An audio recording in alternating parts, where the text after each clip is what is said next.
ni majitu. So badala ya kuwaletea a good report ya we are able, hivi Mungu vile amesema that we break camp and move forward, we are able to move forward and conquer every mountain. Walikuja na ripoti ya kusema wale watu wa hiyo nchi ni majitu, they are so huge, they are very tall. Bwana asifiwe. So at times the people you expect wa kumotivate, the people you expect wa kuencourage that we can do this, hao tu ndio wanakuja kukuambia sasa, Rose, unataka kuhama kwa hii nyumba, uta afford kulipa rent kubwa kuliko hii. Unataka kuhama hapa, uta afford. You see they will try to show you, yani in this economy huu ni wakati wa kuanzisha biashara. Na wewe ndio urisikia, nimekuambia Mungu alikuwa ame speak to them clearly that they break the camp. Lakini instead of obeying the Lord, instead of doing what the Lord had told them, wakatuma watu, wakatafuta motivational speakers. Badala ya motivational speakers kuwa motivate, walikuja wakaua moyo. Bwana asifiwe. So do not in that your journey, in that what the Lord has commanded you, don't listen to the side voices. Sometimes mwingine atakujibu kuhusu na their past experience. And I love Peter, our theme scripture. Alikuwa discouraged, alikuwa anaosha neti. Yesu alipomwambia arudi kwa bahari, hakutumia past experience ya usiku. Ni ukweli alijaribu kuargue nayo. Akasema toil the entire night na sijapata kitu. But at your word, I'm going back to the sea. So, na tukaambiwa in this 11th month, ni our month of 11th miracle. Hiyo biashara umejaribu kuipepeta an entire year, na inakaa ni kama hakuna kitu, na unasikia unaambiwa I am not done yet with you. Rudi tu kwa hiyo biashara. Do what the Lord is commanding you. Acha kusikiza the side trackers. Fika mahali kama Shadrach, Meshach na Abednego, useme hata Mungu asiponikomboa kwa hii, bado hatutainamia miungu. Bwana asifiwe. So unasema hata kama si kusikia clear, unajua kuna wengine unajiambia ama ni mimi najiongeresha ama si Mungu anasema. Jiambia hata kama sijasikia clearly, Lord, I am going back to the same sea. I am going back, I will launch into the deep. Bwana asifiwe. Usiseme kwa hii biashara I've invested a lot and got nothing. Na Mungu ananiambia nirudi tu kwa hii biashara. Kama amekuambia, be obedient. Fanya vile Yesu amekuambia. Fanya vile umeambiwa. Acha kusikiza the discouragers. And kuna wengi watakuja kukudiscourage. And most of them watakuwa na facts. So if you want to follow their facts, rather than following what the Lord has commanded you, utakuwa easily distracted. Utakuwa easily drawn from your course. Na kurudi kwa course itakuchukua time. Bwana asifiwe. So usiache past experience zikudiscourage. Usiache I was imagining the children of Israel.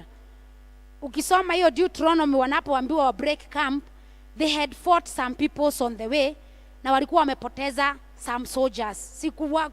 Kulikuwa na casualties. If you read the Bible, at times they went to war na unasikia sijui 30,000 men wamekufa in that war. So wangejiuliza, na juu hapa tumekuwa tumetulia, kwa nini tujiletee vita zingine? Si kukaa argue, praying on the safe side. Bwana asifiwe. Praise the name of the Lord. The next, number 3, being too comfortable and content with our current situation. Being too comfortable and content with our current situations. The Israelites had stayed in the desert and probably forgot that they had a promised land they were to possess. Ukikaa mahali miaka 38, si hata unajenga nyumba permanent. So, hao walikuwa wamesha settle na wanasahau Mungu aliwaambia, ninawapa, I am taking you to the land of the Canaan. And to show you that they had been so comfortable and settled, hata walipokonga Canaan, the Reubenites, there were 3 tribes. waliambia Musa, acha sisi tuache kufuka kwa Yordani kwa sababu sisi tunafuga ng'ombe. Na hii shamba ni smart sana kwa malisho yetu. Acha tubaki hapa and our brethren to move forward. Mungu hakuwa amesema wengine wa back on this side, but they told Moses. Na Musa akawauliza, because you want to remain, will you not go to war with your brothers? And after convincing them walikubali kwenda, lakini wakasema waache mifugo yao and their wives. This shows you that they had been so comfortable. So unaweza kuwa unapitia hali and you become so comfortable, you forget what the Lord promised you. You forget when the Lord called you, ili alikuambia. Unaweza kuwa huu mwaka umepitia struggle mingi na ni kama umezoea. Na hata unasahau tuliambiwa ni mwaka wa great catch. Unasema hata imekuwa. Yani inakuwa ni kama a theme of the year ni ya kupitisha tu mwaka upite. Si ya kupitisha mwaka upite. That which the Lord has promised. Biblia inasema that he is faithful to fulfill it. Bwana asifiwe. Therefore, haijalishi itadelay kiasi gani, lose your focus. Usikuwe so comfortable in that your situation that unatamani kukaa kwa desert na ulikuwa umepromisiwa a land flowing with milk and honey, lakini una miss zile kwa ile mana ambayo umeenjoy kwa desert, kwa zile nyama ambazo umeenjoy kwa desert. Bwana asifiwe, kwa sababu ya comfort ya a small season. I think 3 weeks ago our bishop akasema that there are situations that will break when we become restless. Bwana asifiwe. So when you become restless, it is when you are able to birth miracles in your life. Now ukisoma in the book of Genesis chapter number 27 verse number 40. Genesis 27:40 in the Message translation nasema hivi, Genesis 27:40. By your sword you will live, and you shall serve your brother. And it shall come to pass, when you become restless, that you shall break his yoke from your neck. Message translation, Genesis 27:40.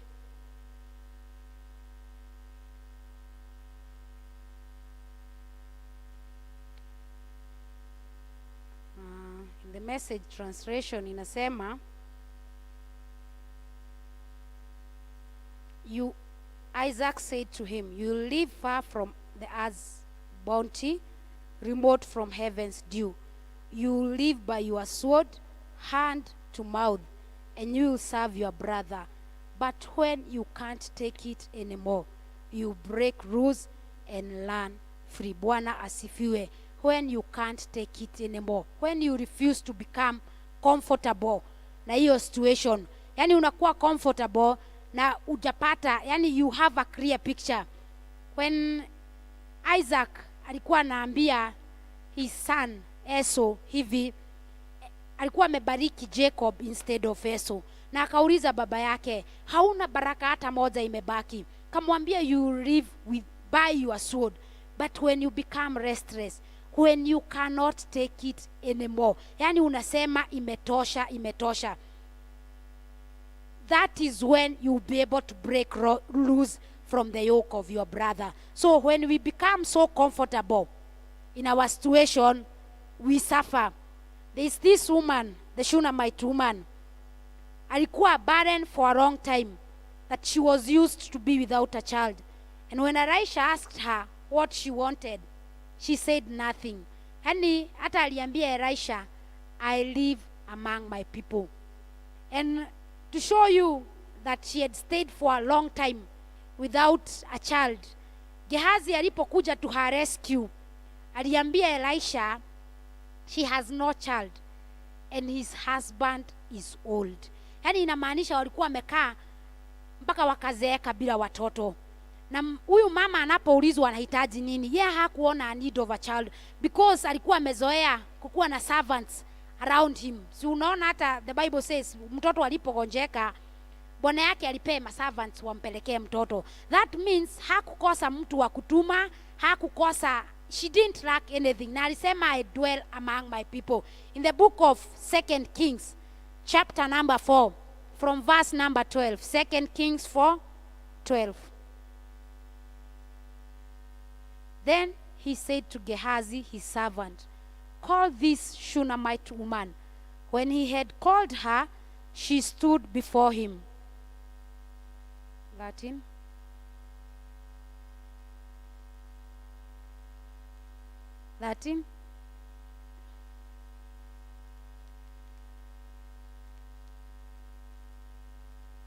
And he said to him, say now to her, look, you have been concerned for us with all this care.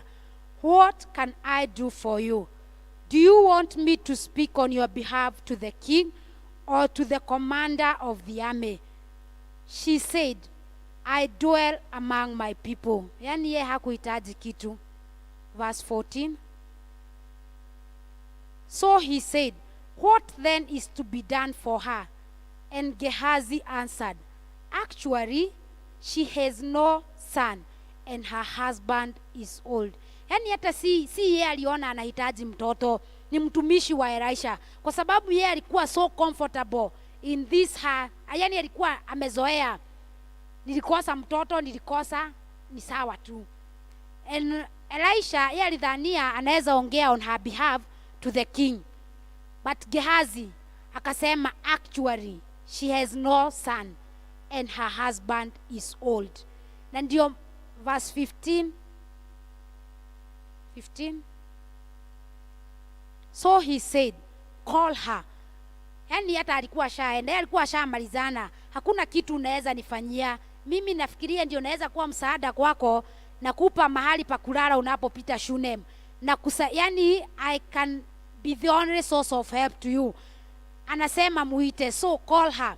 When he had called her, she stood in the doorway. Yani hata alikuwa amesikia amesumbuliwa sana. Sasa hata ingia tena, kasimama kwa mlango. But the servant of God alikuwa maintained that this woman had to receive her miracle. Then he said, about this time next year, you shall embrace a son. And she said, no, my Lord, man of God, do not lie to your maidservant. 17. But the woman conceived and bore a son, when the appointed time had come, of which Elisha had told her. Bwana asifiwe. Tunaona umama alikuwa so comfortable in her barrenness that even when an opportunity for a miracle in her life came, hata haikuwa inamkrik.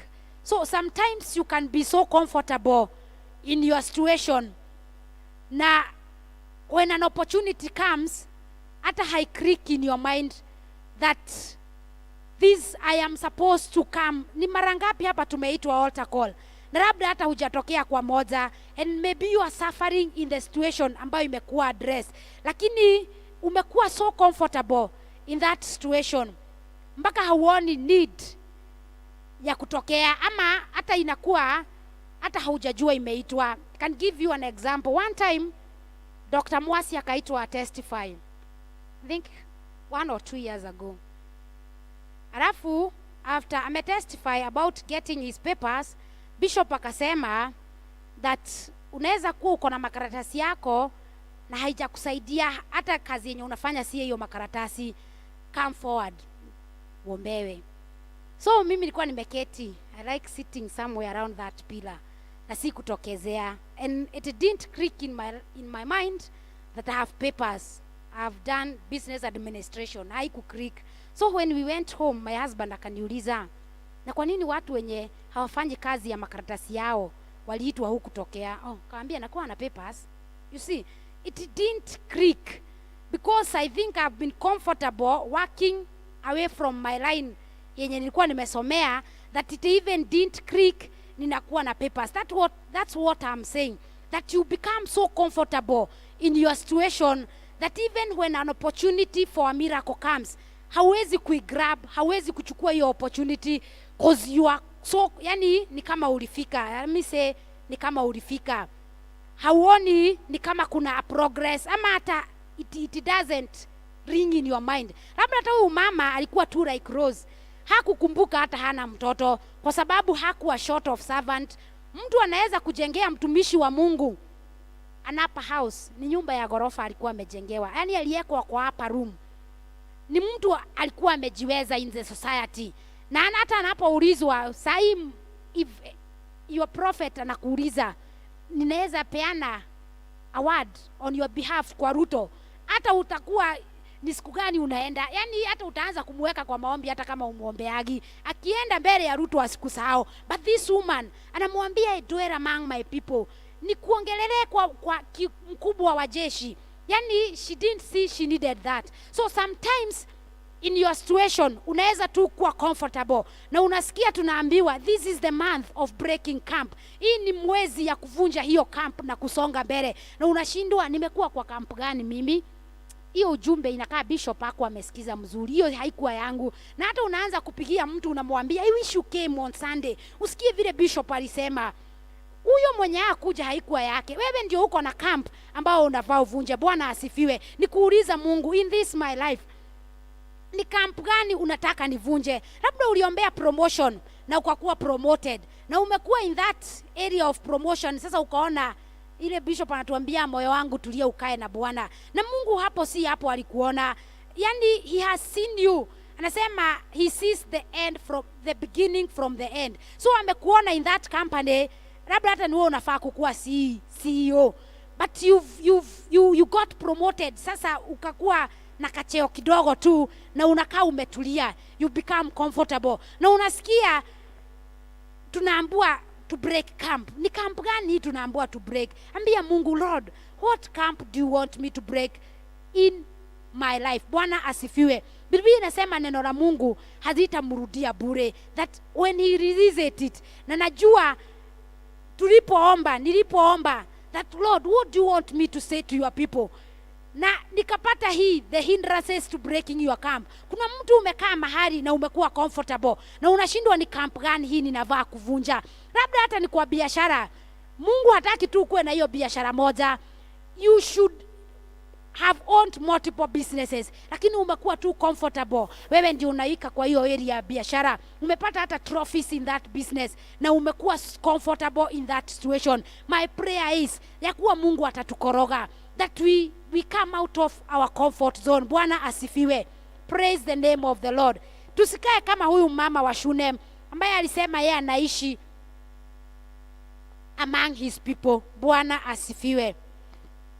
The next thing that hinders us from breaking camp is disobedience or disrespect to the authority of our lives. Disobedience or disrespect to the authority of our lives. Ukisoma in the book of Numbers, chapter number 12.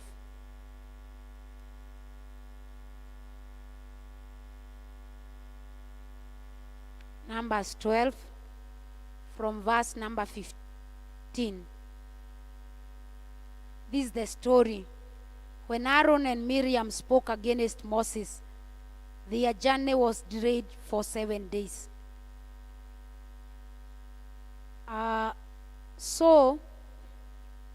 Tuanze verse 10, I think 10.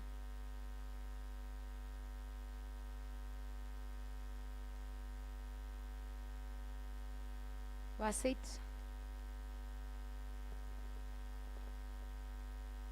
Huyu ni Mungu anaongea kuhusu Musa. I speak with him face to face, even plainly, and not in dark sayings, and he sees the form of the Lord. Why then were you not afraid to speak against my servant Moses? Verse 9. So the anger of the Lord was aroused against them, and he departed.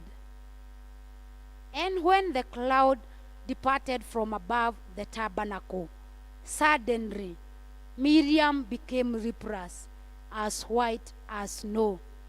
Then Aaron turned towards Miriam, and there she was, a leper. So Aaron said to Moses, "Oh, my Lord, please do not lay this sin on us, in which we have done foolishly, and in which we have sinned." Unaona hapo Aaron mpaka ana address Musa kama my Lord. na the previously walipokuwa naongea kinyume naye walikuwa wanaulizana kwani tu ni yeye Mungu anaweza ongelesha. Lakini hapa alipoona Miriam amekuwa leper, alisema, oh my Lord, please do not lay this sin on us, which we have done foolishly, and in which we have sinned. Verse number 12. Please do not let her be as one dead, whose flesh is half consumed when he comes out of his mother's womb. So Moses cried out to the Lord, saying, please heal her, O God, I pray. That 14. Then the Lord said to Moses, if her father had but spit in her face, would she not be ashamed 7 days? Let her be shut out of the camp 7 days, and afterward she may be received again. 15. So Miriam was shut out of the camp 7 days, and the people did not journey till Miriam was brought in again. Verse number 16. And afterward the people moved from Hazeroth and camped in the wilderness of Paran. Bwana asifiwe. Unaona hot disrespect cost. Hata si Waisraeli wote walikuwa disrespect Musa. It is Miriam and Aaron. Miriam and Aaron walikuwa elder than Moses, na wakakuwa wameona kama umri imewatosha kuongea kinyume na mtumishi wa Mungu. But the Lord heard him. Na anawauliza, were you not afraid to speak about my servant? Naambia Musa naongea na yeye uso kwa uso. And you see, the journey of the Israelites was delayed for 7 days. Disobedience is very costly in our walk with Christ. It can even make us not to get that which the Lord has promised us. It can make us not to reach our destiny. Waisraeli ilibidi wakae 7 days, walikuwa wanavunja camp, but because of disrespecting the servant of the Lord, because of talking against Moses, they were delayed for 7 days until Miriam akakuwa cleansed of leprosy. So at times when we disrespect, I was looking at this.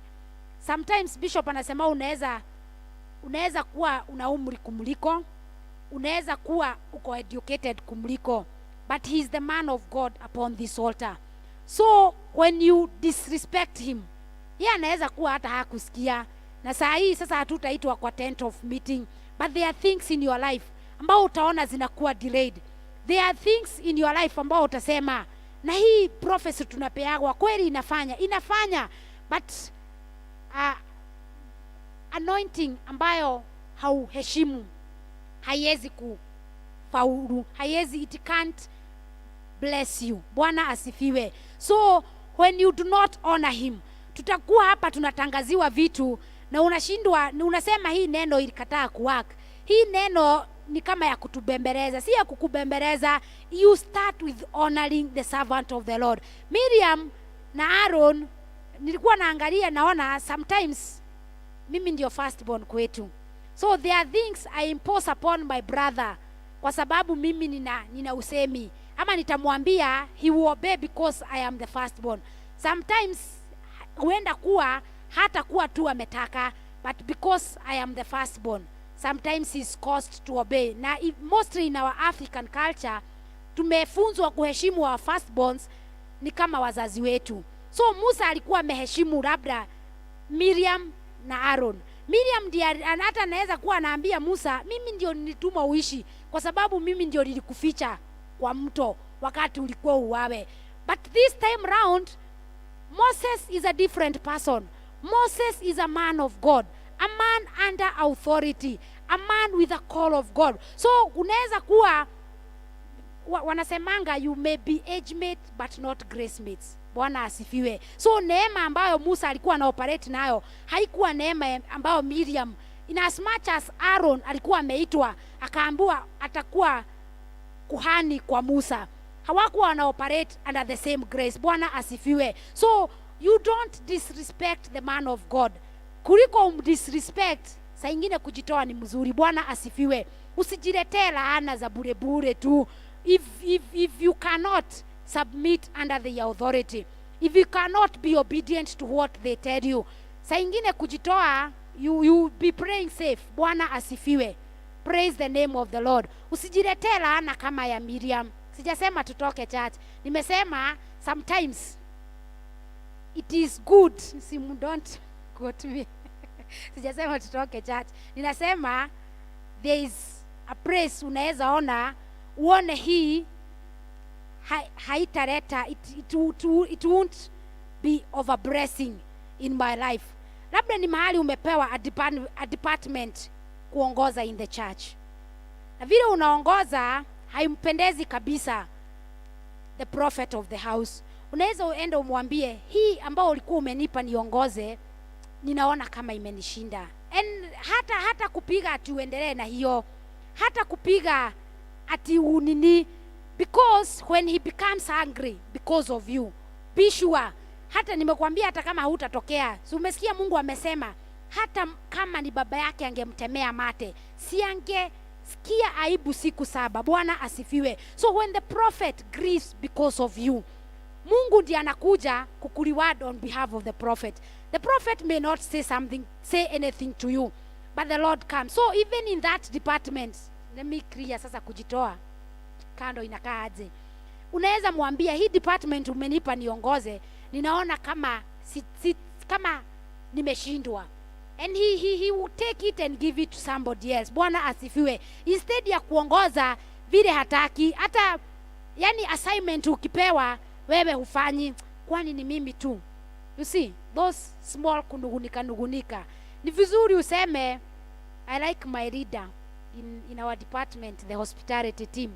Anatuambiaga ukiamuka hii asubuhi, usikie leo ni kama umekwazwa, usikuje ukiserve ati kwani ni mimi tu nakuaga, kwani mimi naweza osha vyombo, kwani ni mimi naweza fanya. Hiyo siku mwambie, leo sitaweza kuserve, nipe ruhusa. Sisi kwetu tunaomba ruhusa.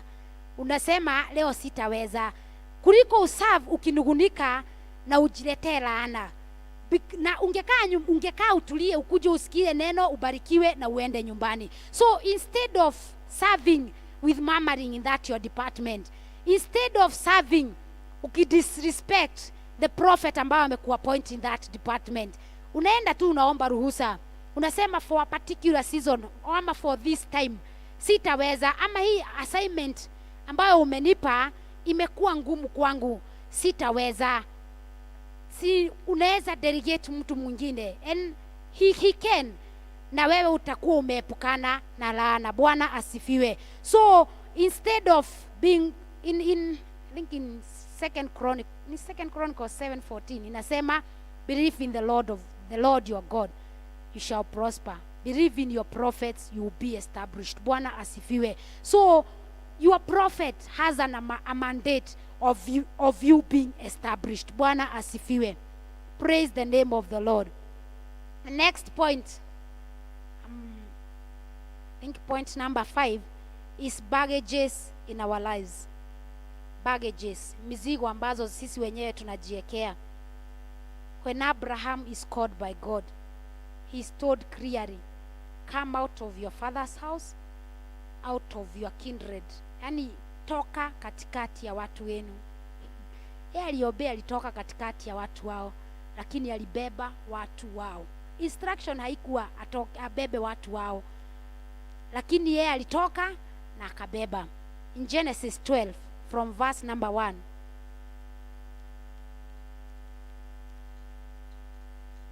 Genesis 12 verse number 1.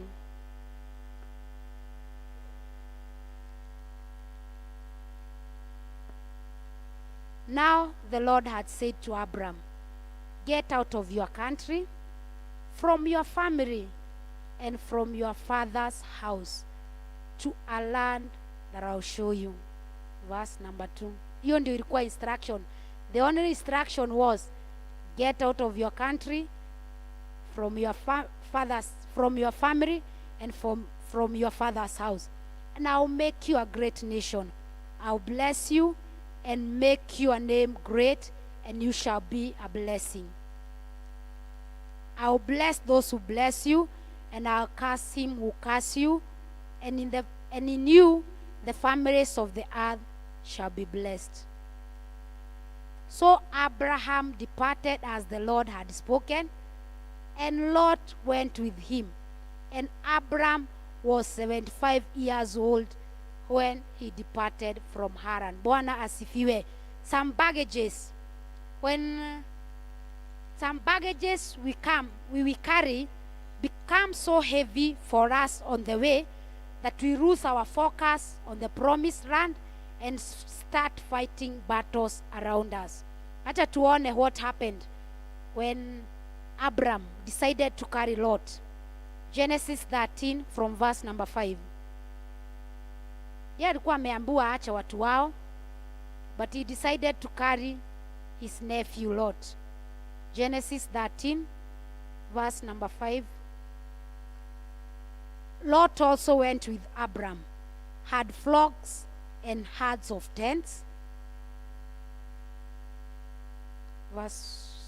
Now the land was not able to support them, and that they might dwell together, for their possessions were so great that they could not dwell together. So unaona Mungu alikuwa amemwambia atoke peke yake, lakini akaamua kubeba Loti.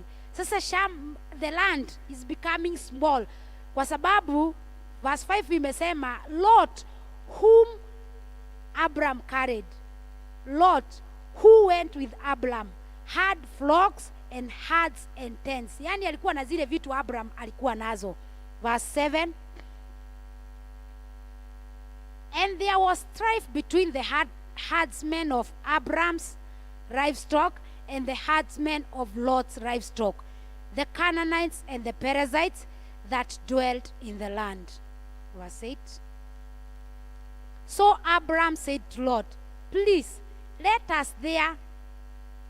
there be no strife between you and me, and between my herdsmen and your herdsmen, for you are brethren. Yani sasa mpaka Abraham ameamua sasa atengeneze amani, kwa sababu anaona hii vita ambayo inaletwa na wa herdsmen hata itaharibu uhusiano wetu. Anamkumbusha we are brethren, yani hata hakumwambia mimi ni anko yako, alimwambia sisi ni mandugu. Acha tuache vita between my herdsmen and our herdsmen. Lakini the instruction ya Abram aliyokuwa amepewa na Mungu ilikuwa atoke kwa watu wao. Akaamua kubeba watu wao. Some things we carry in our journey zinakuwa so heavy, zinatudelay. Na Mungu alikuambia achana na hii, achana na hii.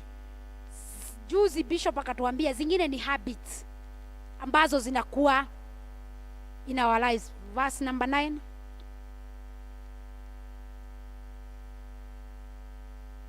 Verse number 9. Genesis 13:9. Is not the whole land before you? Please separate from me. If you take the left, then I'll go to the right. Or if you go to the right, then I'll go to the left. The entire land ilikuwa imepromisiwa Abram. Lakini because of his generosity ya kubeba mizigo, sasa hata inabidi akuwe hana choice. Amwambie sasa chagua. Yani hata anampea the first priority. Yeye ndiye alikuwa ameambiwa atoke to the land I'll show you. But because he carried Lot, sasa anamwambia basi chagua. Ukienda left, mimi nitaenda right. Ukienda north, nitaenda south. Verse number 10.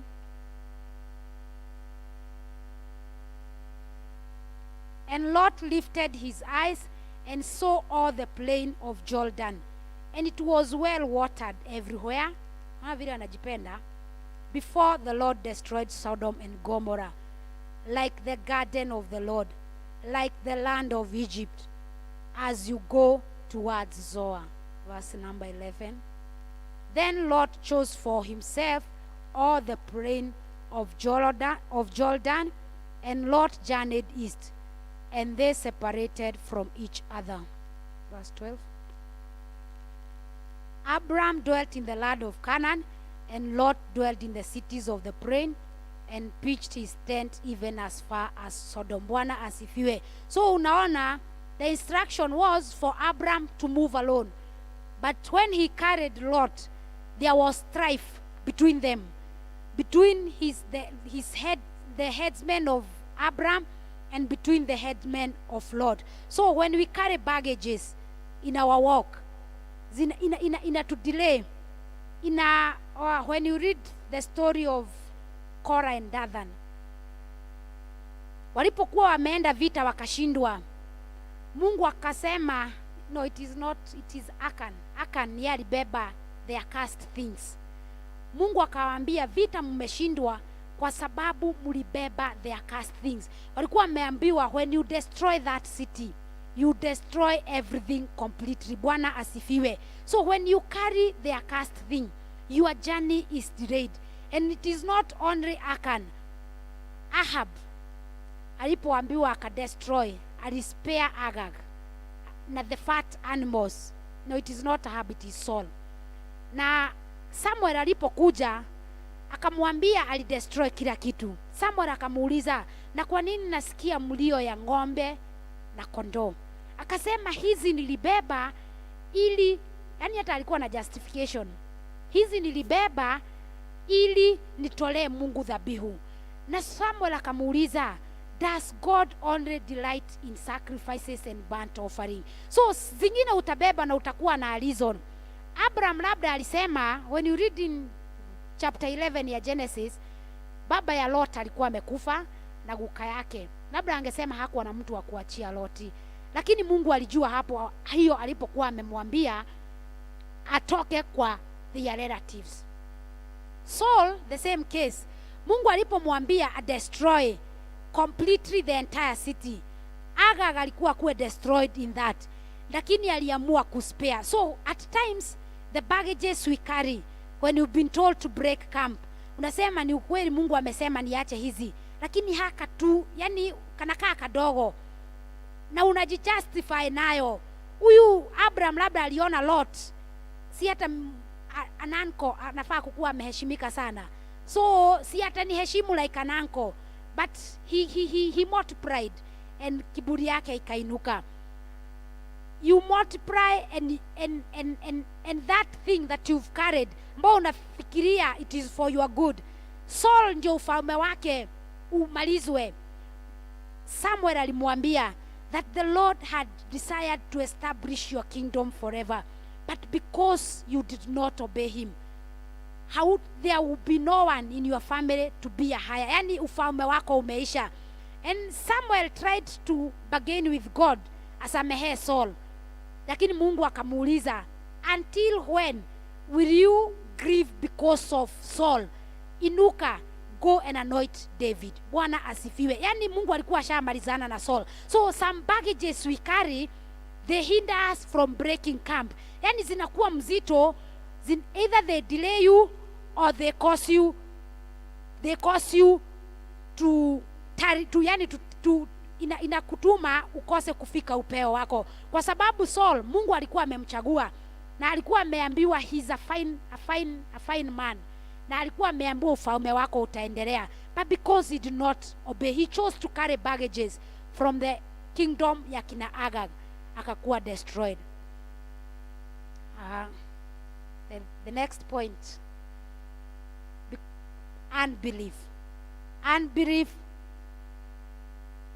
inatuma tushindwe kuvunja our camp, tushindwe kuendelea. When you read in the book of Numbers, chapter number 32, from verse number 6, hawa ni the men of war, all of them wenye walikuwa from 20 years and above, died in the wilderness. And Moses said to the children of Gad and to the children of Reuben, shall your brethren go to war while you sit here? Verse 7. Now, why will you discourage the heart of the children of Israel from going over into the land which the Lord has given them? Thus your father did when I sent them away from Kadesh Barnea to see the land.